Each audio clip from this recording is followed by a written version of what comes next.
Contrairement aux rumeurs qui se disent dans la soirée de ce mardi 15 novembre, contrairement aux rumeurs qui se propagent dans des réseaux sociaux, la soirée de ce mardi 15 novembre, la situation est sous contrôle à Kanyaruchinya, à 10 km de Goma. La situation est sous contrôle à Kanyaruchinya. Nous sommes à 10 km de la ville de Goma. Il s'agissait d'une rumeur sur la probable arrivée des éléments du 23 à Kibati et Kanyaruchinya, à moins de 10 km de la ville de Goma. Uhuru Kenyatta, l'ancien président Kenya, tient un meeting dans le cas des déplacés de Kanyaruchinya ce soir pour la question du probable arrivée de 23 dans les Kibati et Kanyaruchinya. Nous sommes dans le territoire de Nyiragongo, à moins de 10 km de la ville de Goma. Il s'agit des rumeurs propagées dans des journaux et réseaux sociaux. Jusqu'à présent, Kanyaruchinya et Kibati sont sous contrôle des forces armées de la République démocratique du Congo. Pour ces rumeurs, ce soir, nous avons assisté à un déplacement de population à Kanyaruchinya et Kibati, territoire du Nyiragongo, à moins de 10 km de la ville de Goma. Jusqu'à ce soir, retenons que ces entités sont sous contrôle des forces armées de la République démocratique du Congo. Et donc, la situation est sous contrôle.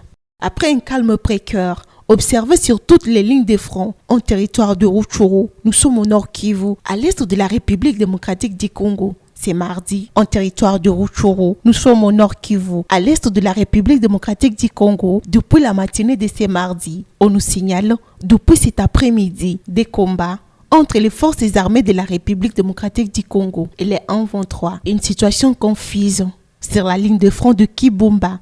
Nous sommes dans les territoires de Nyiragongo au nord Kivu, toujours à l'est de la République démocratique du Congo. Depuis cet après-midi, on nous signale la poursuite des affrontements entre les forces armées de la République démocratique du Congo et les 1-23. Nous sommes à Kibumba, territoire de Nyiragongo, à l'est de la République démocratique du Congo, à 20 km de la ville de Goma. Jusqu'à ce soir, les affrontements se poursuivent entre les forces armées de la République démocratique du Congo et les 1-23. Jusqu'à ce soir, aucune communication officielle du côté des forces armées de la RDC. Pendant ce temps, les forces armées de la République démocratique du Congo, très motivées sur la ligne de front, fournissent d'efforts pour défaire les 1-23 pour le processus de paix de Nairobi. L'Union européenne s'insurge contre les mixages au sein de forces armées de la République démocratique du Congo et l'amnistie aux groupes armés. L'ambassadeur de l'Union européenne s'insurge contre toute intégration des rebelles et des groupes armés au sein des forces armées de la République démocratique du Congo et d'une quelconque amnistie à l'égard des auteurs des crimes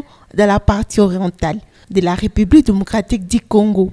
Il a fait savoir dans une communication sur son compte Twitter, c'est mardi 15 novembre, celui-ci estime que le processus de Nairobi doit permettre la mise en place du processus de désarmement en s'appuyant sur certains principes. Le processus de Nairobi doit permettre la mise en place d'un programme de démobilisation, de désarmement et réintégration communautaire des combattants des groupes armés en s'appuyant sur des principes clairs. Pas d'intégration dans les forces armées de la République démocratique du Congo et pas d'amnistie. On peut les lire sur les comptes Twitter de l'ambassadeur de l'Union européenne. Dans l'entretemps, le facilitateur de ces processus, l'ancien président Kenya, Uhuru Kenyatta, poursuit sa mission de consultation avec les acteurs nationaux. Uhuru Kenyatta est déjà dans la ville de Goma depuis ce mardi. Celui-ci rendra aussi visite aux déplacés de guerre, campés au site de Kanyaruchinya. Nous sommes dans le territoire de Nyiragongo, au nord Kivu. Selon la présidence congolaise, le facilitateur de la communauté des États de l'Afrique de l'Est va poursuivre la mission entamée depuis dimanche dernier en République démocratique du Congo, à Kinshasa. Il a été reçu par le président Félix Tshisekedi. Il a également échangé à cette occasion avec de personnalités congolaises,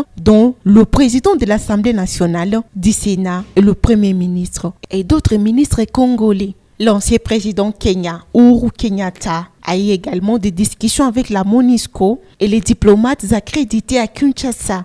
Cependant, l'essentiel de son temps de lundi a été passé au fleuve Congo Hotel où il a consulté une quarantaine de représentants des communautés des provinces de l'Ituri, du Nord et du Sud Kivu. Mon mandat n'est pas de venir dicter des solutions aux Congolais, plutôt de faciliter les pourparlers entre eux, a déclaré l'ancien président Kenya, Au cours de la conférence de presse tenue à Kinshasa, le facilitateur Uhuru Kenyatta, ancien président Kenya, prépare le 3e round des pourparlers appelé Nairobi 3 qui est prévu le 21 novembre de cette année 2022.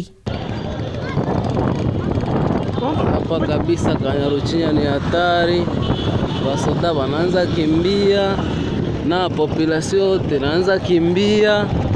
Wane ni hatari kabisa hapa karibu na Goma hapa, maana hapa ni hatari.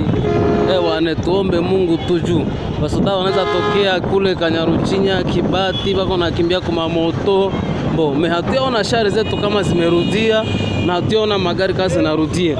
Wasoda tu bakuma moto njo bako nakimbia na baraia wote bako nashukia mji wa Goma. Hapa ni grave kabisa, basi tunaviachia Mungu, vyengine hakuna tena vya kufanya kosi.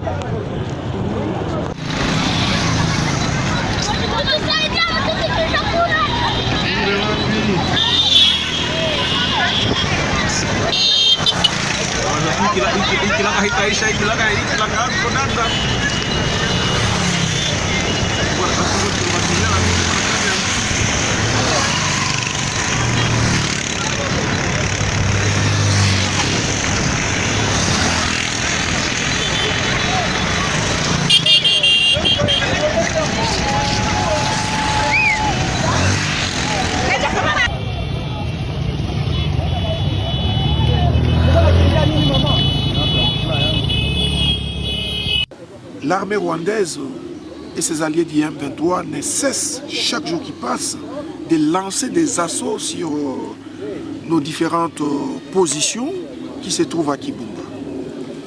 Alors, hier, dimanche 13, ils ont encore une fois de plus osé attaquer une de nos positions et ils ont fait face, n'est-ce pas, à la puissance des faits des forces armées de la République démocratique du Congo. Et surtout que le moral des militaires était boosté du fait de la présence du commandant second de la 3e zone de défense chargé des opérations, le général Kiamasa Mutupeke. Nous avons repoussé l'ennemi, mais aussi il a connu beaucoup de pertes. Et à l'heure où je vous parle, nous continuons à l'attaquer en profondeur. Donc, soyez rassurés et surtout, ce message s'adresse à notre population, qu'elle soit rassurée, que son armée n'abandonnera rien tant qu'1 centimètre de la République démocratique du Congo sera occupé par les agresseurs rwandais.